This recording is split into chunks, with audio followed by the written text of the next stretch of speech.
Have you ever bought fish pie and it turned out to be a scam? There'll be fish at the beginning and fish at the end, but the middle is a mirage. Let me show you how to make the authentic fish roll. Into a pot, I'm going to put in my mackerel fish, a little bit of water, seasoning and onions. Leave it to cook for like 3 to 5 minutes because mackerel can lose its taste when it gets overdone. Now, when it's ready, I'm just going to debone it and mash it into a fine scattered fish. Take out all the bones because if you have kids eating it, it might be dangerous for them. Into a saucepan or a frying pan, put in your oil and onions and saute it a little bit for the flavor to come out.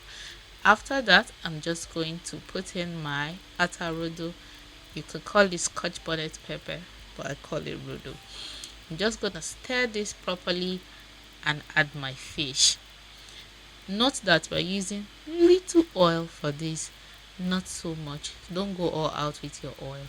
Now I'm just going to stir this properly, let it slightly fry.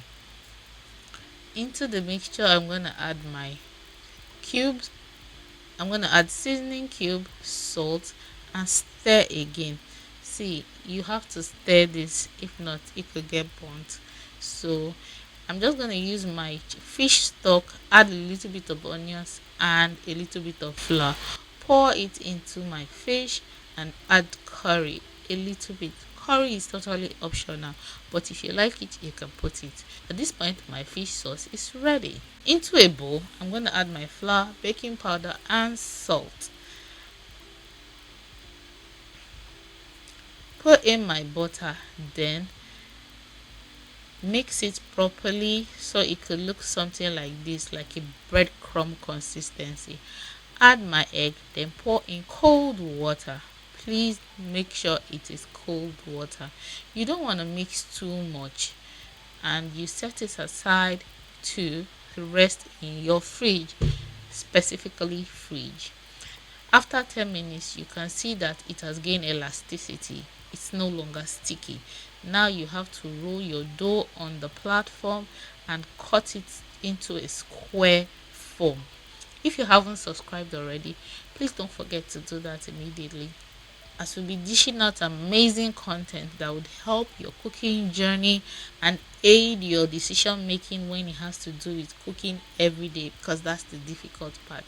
Now I'm just going to put my fish into the dough and roll it properly like so. At this point, either give it a mark or a sign, or this is totally optional. You don't have to do that. I'm just going to use my knife to cut it and I am done. You're going to line your tray with parchment paper or brown paper and line up your fish roll on it.